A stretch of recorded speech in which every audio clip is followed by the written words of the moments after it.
Hi, everybody. This is Silvio Canto in Dallas, Texas on Wednesday, March the 13th, and welcome to our video commentary.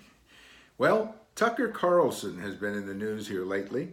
Tucker, for those of you who follow Fox News, he is the 7 p.m., has a 7 p.m. show, the Tucker Carlson show. It's a very good show. I don't usually watch it because I'm usually teaching at that time, so it's not convenient for me. What I usually do with Tucker is that I catch some of the podcast later on. I look at the interviews that he did, and then if there's one that really interests me, I watch it on the podcast. But the fact that he's a very good interview, I mean, he does a great job. He will ask some very tough questions, but good, fair questions. I don't think he makes anybody look foolish on purpose. I don't think he's the kind of guy that gives you a lot of got you questions and all of that kind of thing. Well, anyway, I have a post today about at the American Thinker on Wednesday morning about Tucker Carlson and what he's going through. It appears that some of his critics are starting a boycott against him, and all of this has to do with something that he apparently said 10 years ago or 15 years ago on the radio.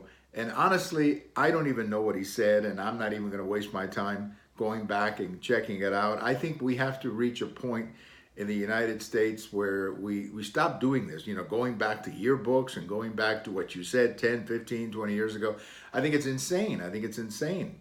And it just creates a lot of polarization, a lot of division, and it's just not fair on people. I mean, we're all going to change. We're all going to say something 10 or 15 years ago that can be taken out of context, and here we go. We have to deal with it.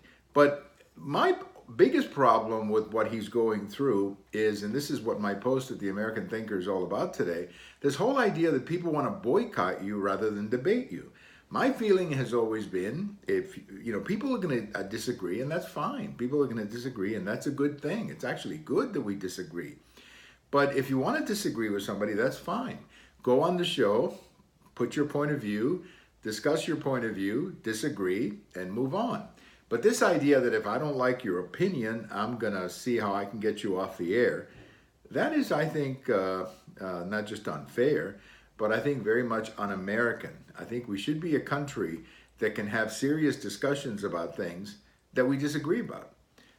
Just because, for example, I disagree with you on immigration, or I disagree with you on President Trump, that doesn't mean that I hate you or that I think you're a bad person. No, two good people can disagree about President Trump. Two good people can disagree about DACA, for example.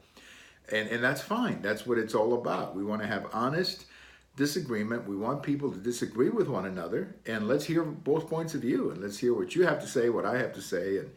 And let's try to maybe come up with some common ground. But this idea that we're going to boycott people every time we disagree with them, and then we go back and try to dig up something he or she said years ago, I think that's bad. It's bad for the country. It's bad for communications.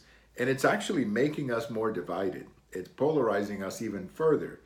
And that's not what we should be doing. We should be having thoughtful, serious discussions about the things that divide us, about the disagreements. Let's have them. Let's have them. I'll listen to you. You listen to me. We'll try to come up with maybe at least some common ground so that we can at least coexist peacefully, at this time. Well, thank you for watching. We have all of these on YouTube, we have them on Twitter, and we have them on my blog. And if today's your birthday, happy birthday. Bye-bye, everybody.